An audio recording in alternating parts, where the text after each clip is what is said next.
Hey, how are Brian, you? I am so happy to see you. How are you doing? Great to meet you. How you doing? I am glad to see you because I know that there is a new art installation in the Arch and I would love to come see it. Come on then, let me show you, and then we will also see the center as well. Great. Yeah, how's everything been? It's been really busy, but I am really excited to come here and see what's going on.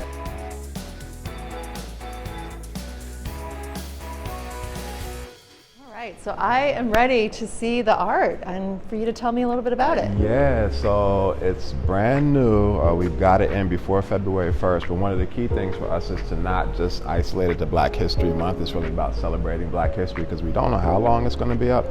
We hope for a long time because right now the reception to it has been fantastic, but Penn alum Abdi Farah, class of 2009, he did this for us when we were first sort of reimagining the Arch in the first renovation project about 10 years ago.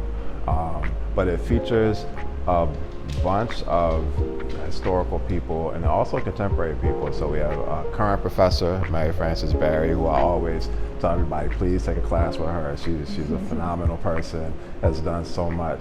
And then we have Penn's first Black woman graduate, right? So right next to Mary Frances Berry, Ida Elizabeth Asbury. She's the first Black woman to receive a degree from Penn. Wow. We don't actually have the first Black graduate, who is James Brister from the dental school in 1881, because there wasn't like a great photo of him for the artist to reproduce, which kind of shows you the complications with, you know, trying to do this historical, you know, this repurposing and sort of reimagining of how we want to showcase some of these historical figures. But centered in it are really, you know, people kind of focus right in on Sadie Moselle Alexander, who essentially has, I want to say, the most Penn degrees of all time.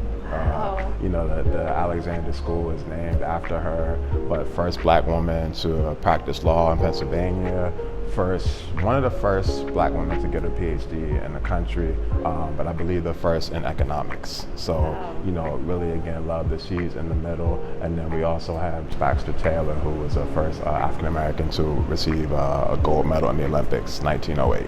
So, well, not only are they amazing figures in Black history, but to have them in the Penn history is really exciting, and I mean, I'm learning something just by getting introduced to the arts. So thank you. Yeah, and another contemporary person is John Legend, who people will point out right away, but I didn't know he was the first Black person to get the EGOT.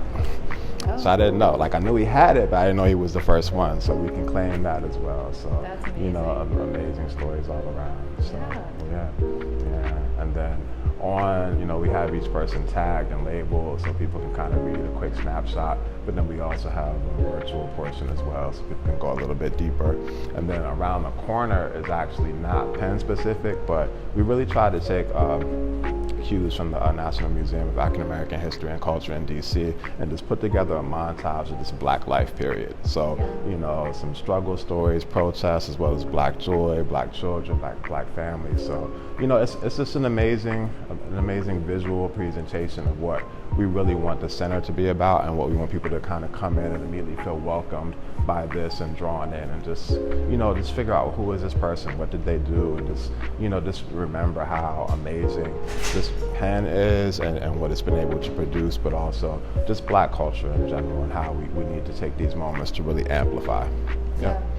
What I love about this is that it has a way of centering the Penn affiliated stories and sort of starts the installation there, but puts it in the context of Black history overall, which I think is a really nice progression of sort of where Penn and some really notable people at Penn fit into the history, but that this installation is really broadly representative. I love that a lot. Absolutely. Yeah. We're excited to have it. You know, it was something that we conceptualized in-house, and we're able to work with a talented team from University Life, students, Maku, so it was really a collaborative effort. And then to know that, I worked closely with Abdi when he was here as a student. He actually was the student art teacher for a Saturday school that I co-founded 20 years ago. Wow. So, to see his career progress, he actually won Bravo's Next American Great Artist. I feel like they had that one season. He was on there and he did it. So that's our claim to fame for him, but he's just done phenomenal things. But again, such a great spirit and put so much time and effort into thinking about who to position, where to position them, who to feature. It came together so well. And this was also sort of a draft sketch that he saw somewhere else in the building. So this is not really the finished product, although this is the first time we've kind of blown it up and projected it in this way. So in some ways, it represents a work in progress, but it also is a showcase of this great history. Yeah. I love it. Thank you. Thank you.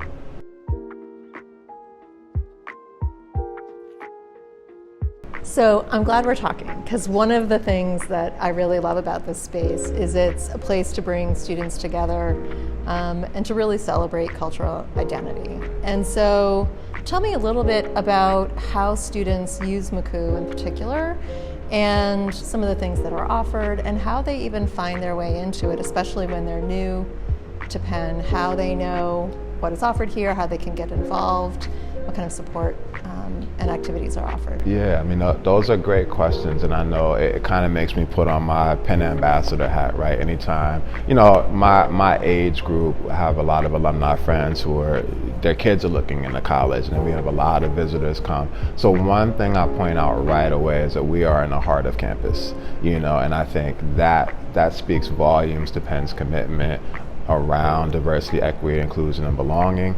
So we have 3 different centers in this building, which really, again, speaks to how we want to, Penn is a big place. So we really want to make people feel like, oh, I have a community, I have an attachment, but I also don't have to isolate myself to that. I can do any number of things. I have intersectional identities. So there's different spaces, different clubs that they can get connected to, and that happens in Maku. So we support, about 30 different student groups, performing arts groups, Greek life, pre-professional organizations, different cultural groups. So not all of that program happens in the building, but the building becomes really sort of a central organizing point for planning. Our overall umbrella group called Amosa really helps us to coordinate that. So we meet with them weekly. Just think about what's happening in the community, what do people want to see, who needs help with funding. And for me personally, it's really about time management for the students, because having gone through Penn engineering, I know everyone wants to do everything all at once. So those are some of the services we offer,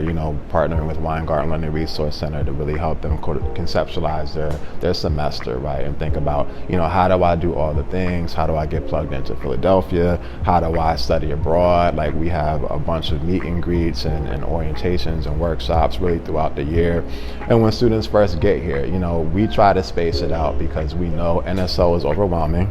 There's all sorts of things happening all the time, right? So we want to see, well, what can we do in November, right? What can we do in February? What can we do after spring break to really, spread it out and say, look, there's still a lot of learning to do about how this place works. So, finally, I would say to everyone that uses Maku, I want to see the same faces every day when they feel like this is home, this is family, but I also don't want to see you all day, right? I want you to use this as the recharging station, right? Get plugged in, get lifted up, and then go out and spread, your Black excellence all over campus, right? And I think that's the energy that our students get from each other, being in the space, being a part of a Maku sponsored program, or whatever the case may be. And again, coming through and just seeing, these inspirational people behind us on the mural. Yeah, well, there's a couple things that you said that I really love. For one, that this is on Locust Walk, yes, which the students who are watching this may not know, but Locust Walk really is the thoroughfare that goes through campus. And so to have this resource right where everything is happening is not only convenient, but I think it also demonstrates what a priority it is as an access point for our students. And the other thing that our folks watching probably wouldn't notice is how many students have come into this space while you and I are talking, and they see that we're talking and can tell that we're being filmed, so they're turning around and leaving to be respectful of the space. But I'm aware of how many students have entered and found a way around our conversation so that they don't interrupt just in the couple of minutes that we've been here. You know, and it's a respite between classes. It's a planning meeting spot, it's a coffee chat spot, it's all the things, you know. And again, just being conveniently located for them to do that and not have to think about it. It's like I swipe in, I go sit down, I can, you know, do my reading for class, I can take a nap on the sofa, I can do whatever I need to do, right? And this is, again, we see this as a second home for students. Yeah. Another thing that you said that I really appreciate is that, you know, some of your work with students is helping with time management because they want to do all the things. And we are right now reading through tens of thousands of applications from students who do all the things. And so it's no surprise that when the students arrive here at Penn, they still have that energy of wanting to be involved in a lot of different things.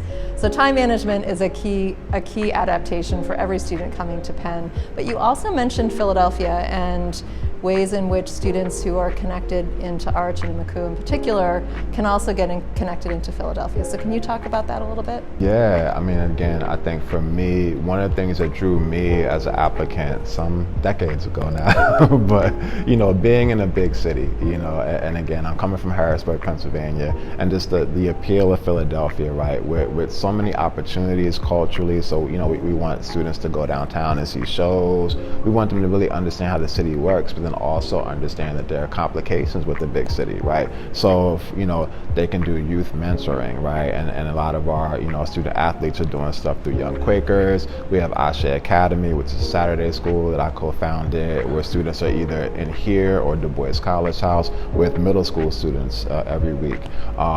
You know, we have a bunch of different groups that have done their own mentoring, right? We have students who are doing financial literacy workshops. We have people who are working with families around, you know, legal counseling. Like we have a number of people who are working around, you know, incarceration and trying to think about other solutions, right, and other systems. So all of that work, I think it's a true blessing to be able to take, you know, the intellectual stimulation from the classroom and say, well, what can we do to make an impact on the world? And we've had a really great run of people winning President's Engagement Prizes and Projects for Progress and on down the line. And I think, again, that seeing Philadelphia again, you know, as having these difficult things happening and being able to really lean into those conversations and not shy away. And then after the conversation, after the panel, after the talk, saying, well, what can we do, right? What can we do? And also to do that with the notion that you're not going out to save someone, right? You're going out to partner. You're going out to learn and grow as you teach, right? And in that community building, I think, again, you know, Philadelphia is such a vibrant city where you have people coming from all over who are drawn to Penn, either through employment, through education, through, you know, any other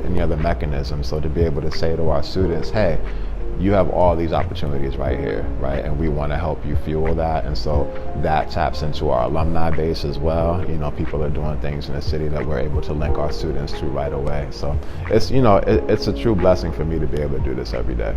Yeah.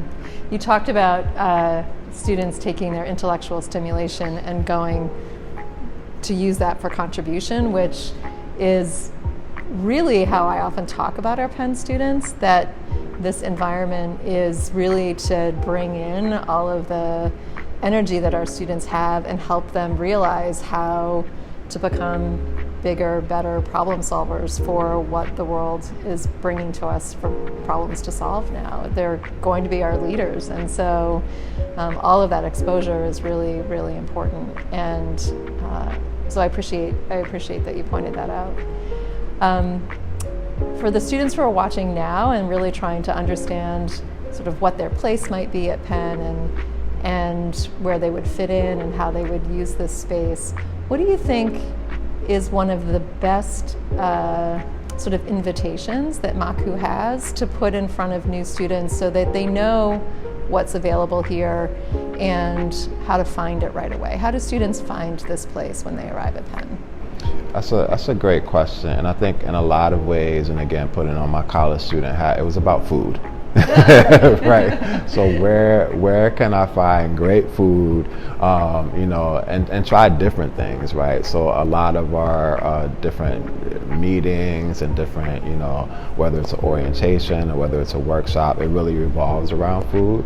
And I get it for the students. It's like, I don't have to cook. I don't have to stand in the dining hall line. I can come and, hear this great talk or be a part of this workshop and get fed, right? And sometimes it's between classes. It's like, our culture resource centers oftentimes have snacks, or we'll just order food, and for Black History Month this month we're doing a lot of that just to bring people in, but then you meet someone new, right? And I think that's the key piece. It's like, yes, we want to be practical and pragmatic and have the food for you to nurture you through your day, but then we want to say, well, meet somebody new, or, oh, I didn't know this is where Brian or Michelle or Craig's office was. I just thought this was a Maku living room, but there's offices back there. Okay, let me go meet them. Or here's this upperclassman who studied abroad in the same place where you're applying to, and you just overhear that in a conversation, or you get in a debate about who won the Grammy and who should have deserved the Grammy, and that becomes a thing, and now you discover you have similar tastes in music, right? And so all of that, I just love just the beauty of that.